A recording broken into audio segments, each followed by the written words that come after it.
Well, hello. I'm Jim Hoover with Medarcus, and today we're going to discuss the concept of modern search. Sometimes I call it smart search, but the real point is we have software technology that's available in every industry that we can find anything we want in the world. So we're going to talk today about how to bring that technology into healthcare so we can find patients more effectively, prevent data errors from occurring, prevent duplicates and prevent overlays, and even stay in what we want to call it compliance with the final rule coming out from ONC, so we can make sure we can find patient records from no matter who requests them anywhere on the new healthcare network. So stay tuned. I'll show you how modern search works, give you a demo, and then also answer any questions you have via my contacts, which you can find just below. Thank you.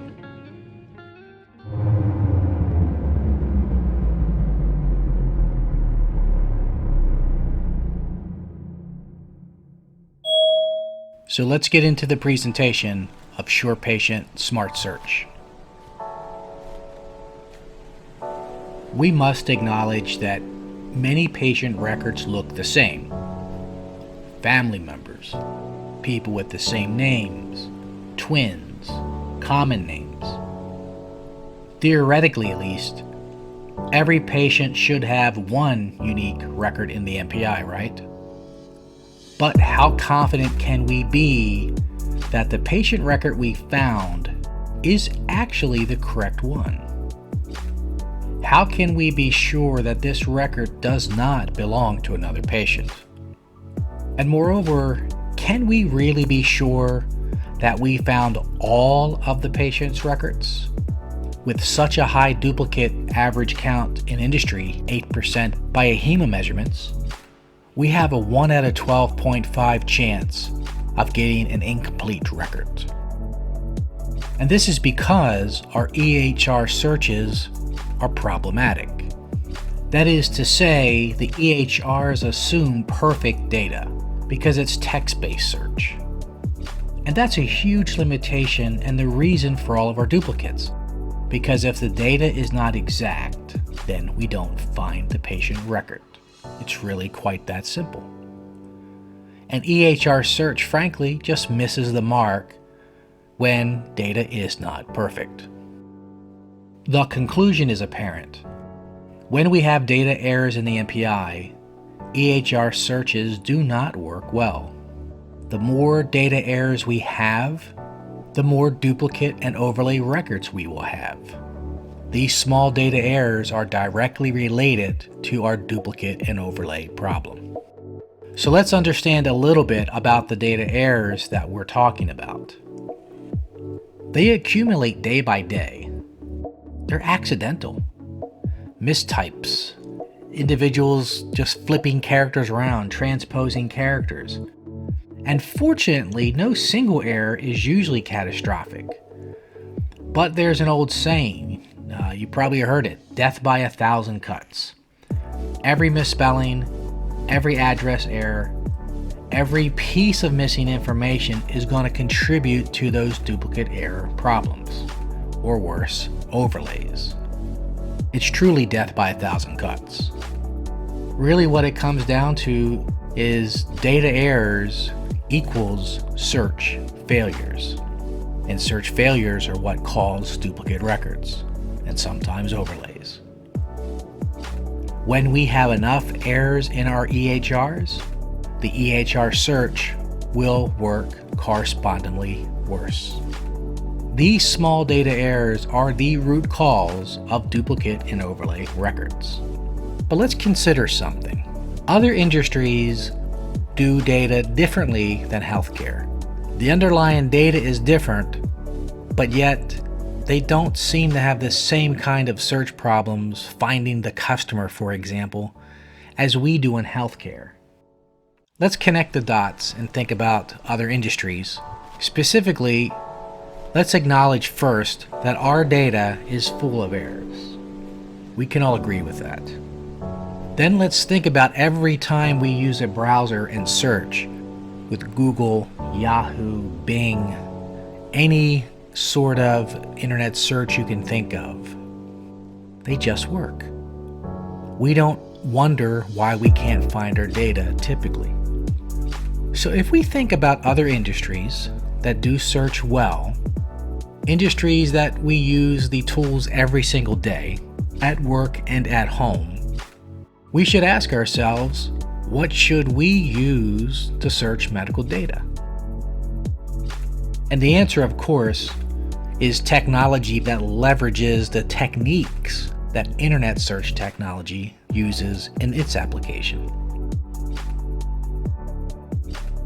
And that brings us to the topic of modern search. And let's define modern search, saying that it must work with errors in the MPI, because we know we have many errors already, as we discussed. The search must be accurate. We can no longer afford to keep on saying we can't find the patient, so therefore we're going to create a new record. In this era of anti-information blocking, for example, the new ONC final rule that's taking effect this year, if you can't find a patient record, then you're going to be liable for fines. The search must also be fast. That's critical. In the high-speed, high-pressure registration offices for the emergency department, the admissions office, or in scheduling offices where the phones are always ringing, our search has to find the patients as quickly as possible. There's no time to spare. The search must also be user-friendly.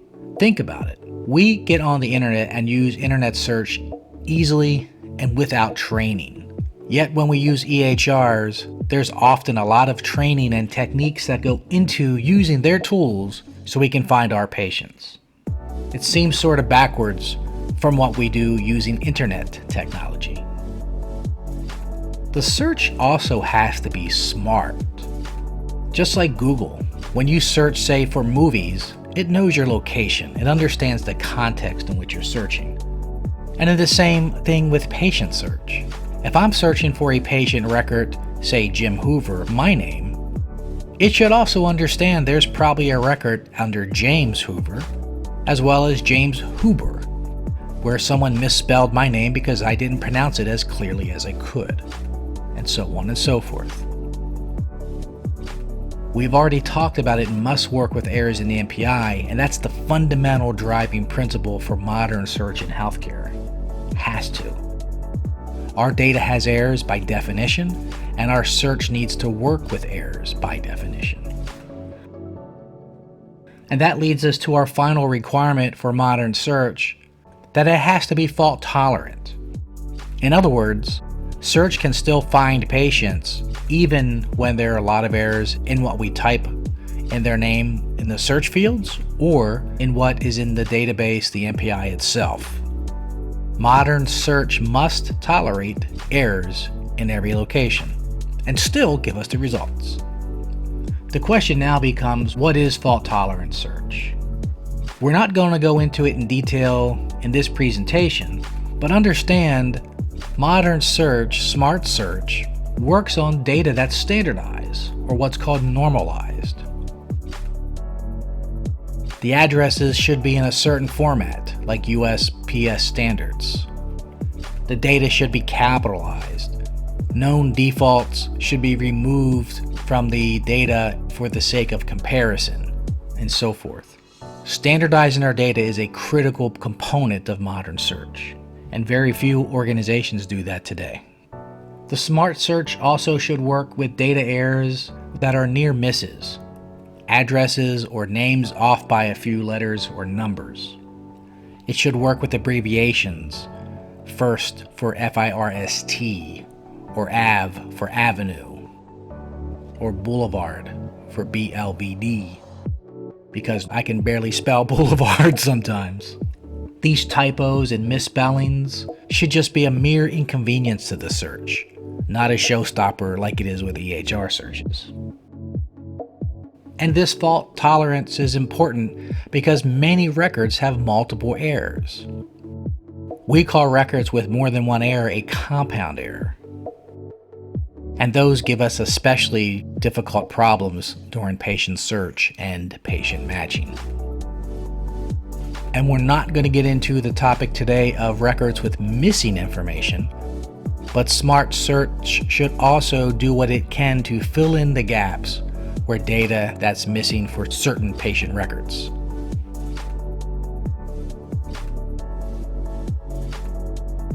So let me give you an example of what we're going to demonstrate today. We're going to try to find a record of a patient with the name Janet Montague. None of the information in this presentation is PHI, it's just made up data. So any resemblance to any person that's real is not intended. So for Miss Montague, the first thing we're going to do is reverse her first and last name. Then we're going to introduce errors in the name, the first name Benit instead of Janet, the last name ultimately Nantaglu instead of Nantague. And we will find the record until we produce a failure with the subsequent edits in the name. We will introduce the address, and then we will perturb the address, removing digits, misspelling the street name, ultimately till we break the search again. Then we might introduce a telephone number or social security number and do the same. Change the data character by character until we see the point of failure.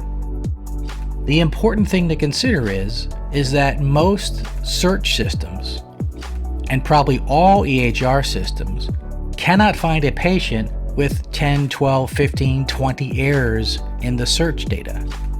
Yet modern search, smart search, fault-tolerant search does and can. This is important technology that we have adopted from other industries.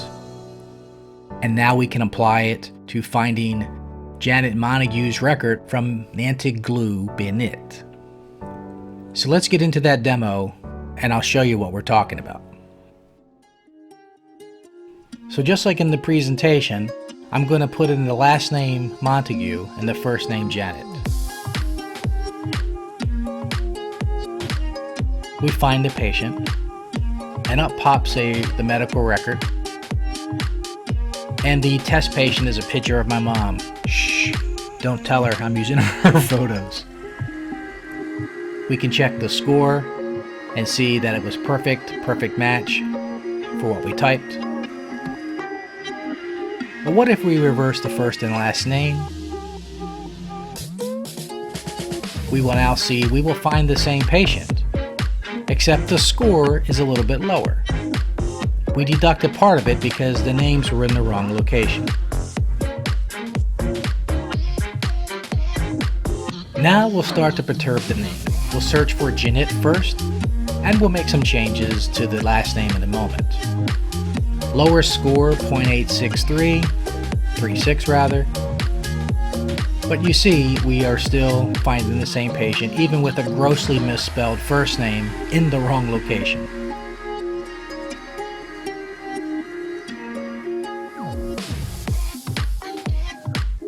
And the system shows we have 2 out of 3 characters that are incorrect, and 1 field that's reversed.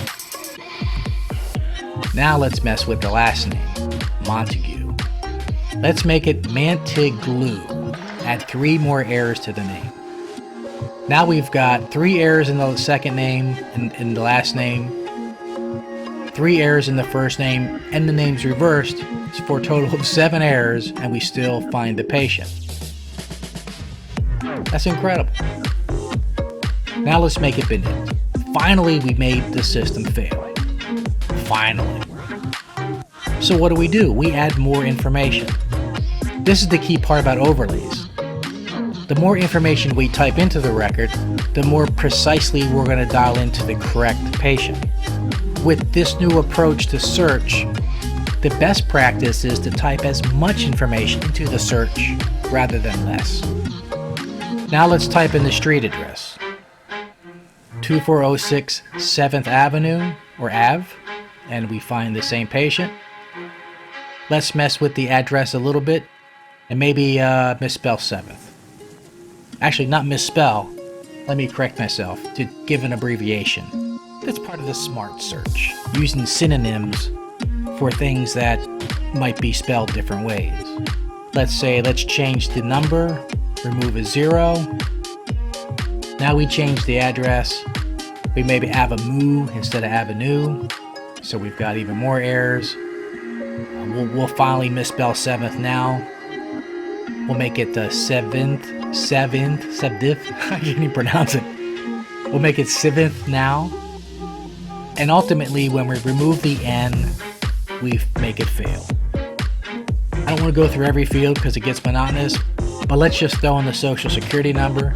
Let's get it correct to start. We have so many errors, 8 in the name. We have errors in the address.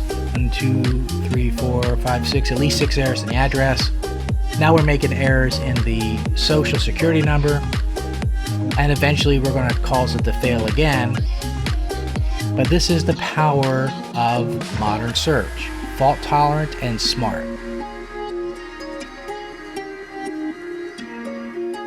Now with 1, 2, 3, 4 errors in the social security number, it finally failed.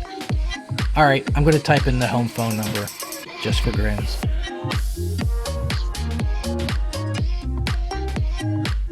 So you can see, just adding a little bit more patterns that match, we can still detect the right record.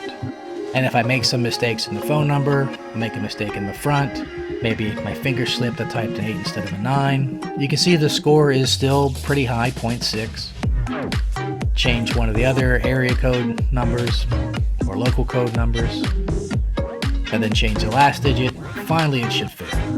Mercifully, no, it hasn't failed yet. Let's give it one more. One more error. Okay, it finally failed. You get the idea. Even with 21 errors, we still find the patient. It's not perfect, but it's pretty good.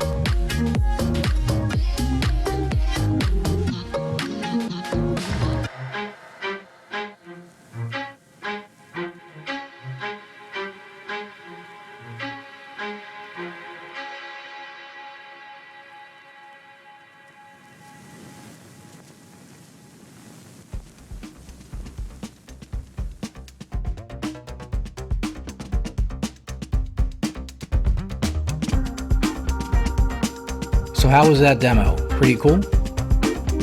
You're probably wondering, how in the world does that work? I'm sure. So let's get into it. Modern search profiles the medical records. It converts the text in the record to, let's call, a mathematical form. Just for the sake of discussion, I'm going to call it a histogram. Not really, but let's just assume it for the sake of discussion. But with that histogram metaphor, we can visualize how modern search works, because it's really based on pattern matching. When the patterns don't match, then the records are not the same. And when the patterns do match, close enough anyway, we consider the records similar. And this is the same for search as it is for record matching. When the records are close, we have a success. They're not exact, they're just close enough, the patterns match. This is the essence of fault tolerance. So modern search builds these profiles by looking at small snippets of text, and we use these text snippets for pattern matching comparisons.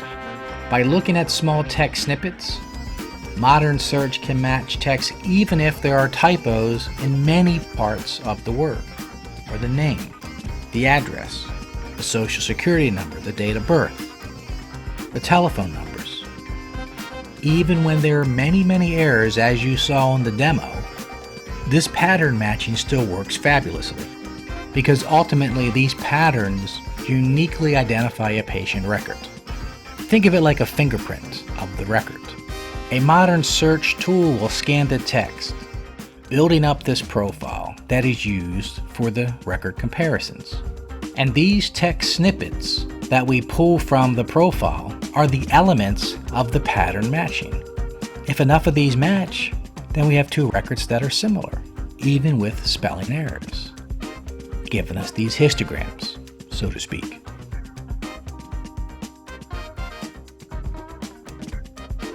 The text snippets are really kind of the magic for matching misspelled and mistyped words. It's the fault-tolerant piece. It's not the smart piece, but it's the fault-tolerant piece. That enables us to find Nantiglu-Bennett at 246 Sivith Avenue in Booyark, to find the record Janet Montague at 2406 7th Avenue in New York. Let's count the number of errors in this particular match. First and last name reversed, that's 1. Then 1, 2, 3, 4, 5, 6, 7, 8 errors in the name. That's 9 errors. Then 1, 2, 3, 4, 5, at least 5 errors in the street address.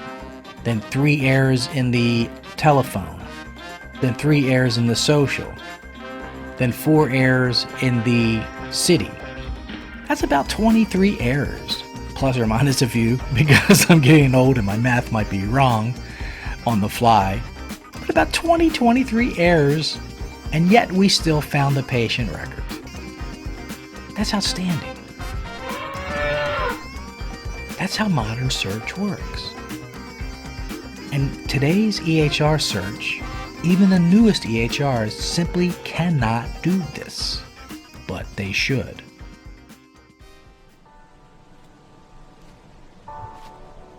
What this boils down to, what it really means is less duplicate patient records, less overlay records, safer patients,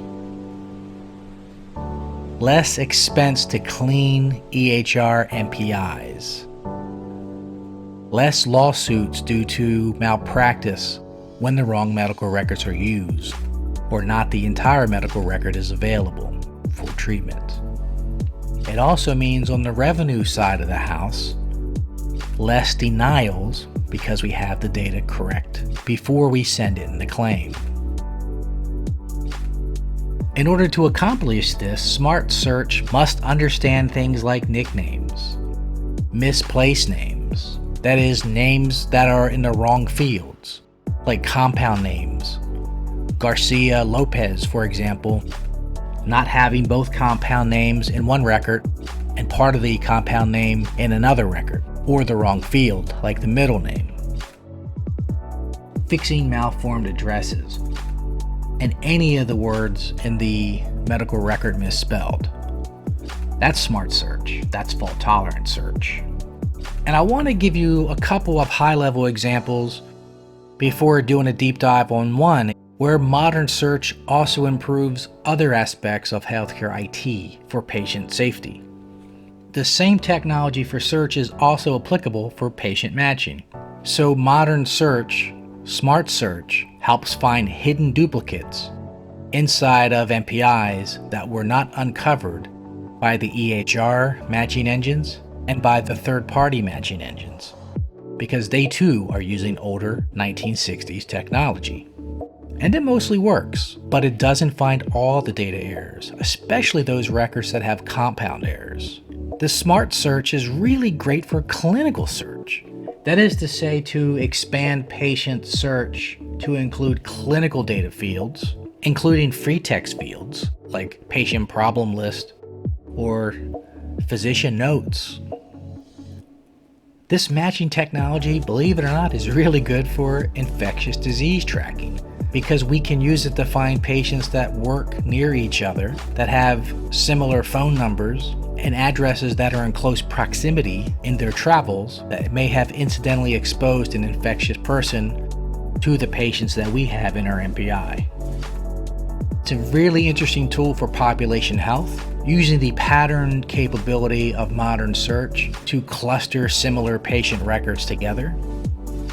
And we don't have time to cover this in depth today, but overlay prevention is something that is hardly touched in the healthcare industry.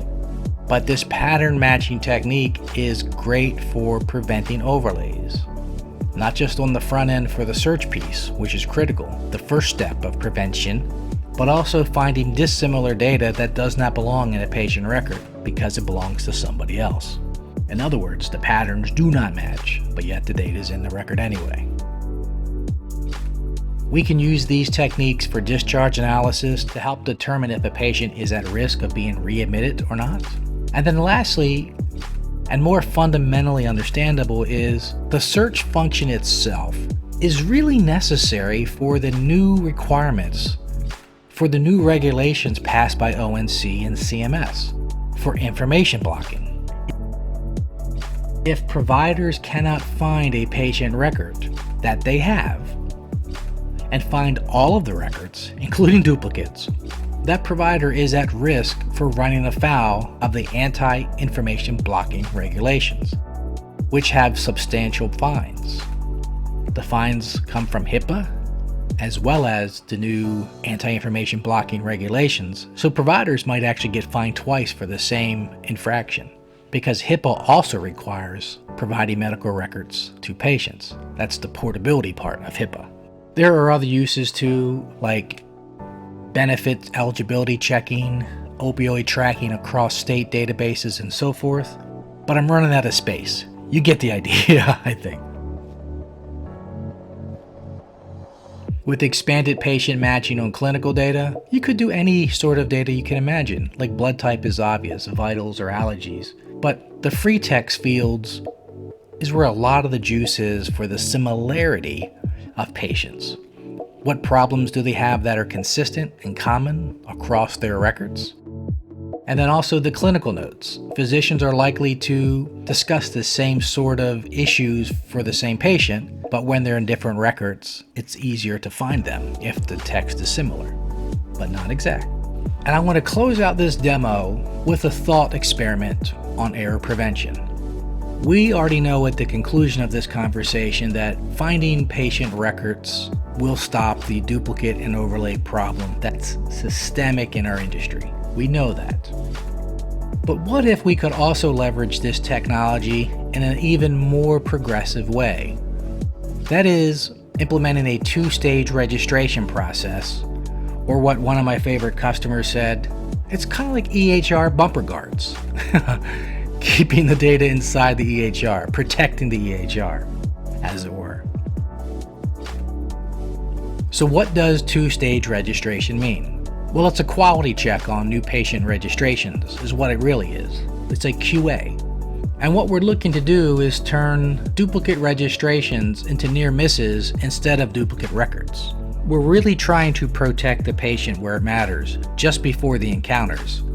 So let's get the omissions right so the doctor has all of the records, not part of it.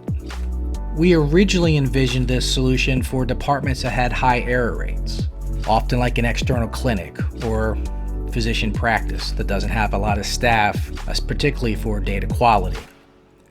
This is where we need to check the work of those that are registering patients. So we put a QA process in place where every attempted registration is checked, and when it's permitted, that is, there's not another patient with the similar data, we let it go into the EHR.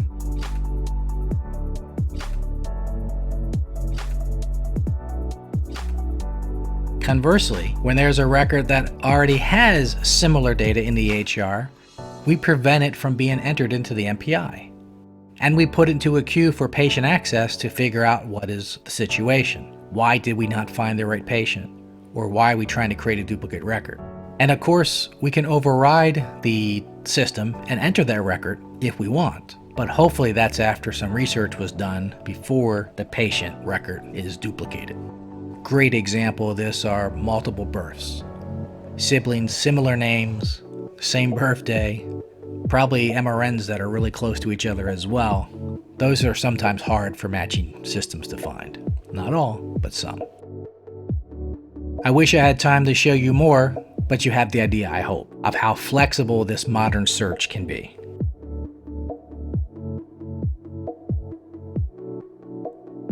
I hope you learned a lot from the presentation. My emails and contacts are available, so please feel free to reach out to me.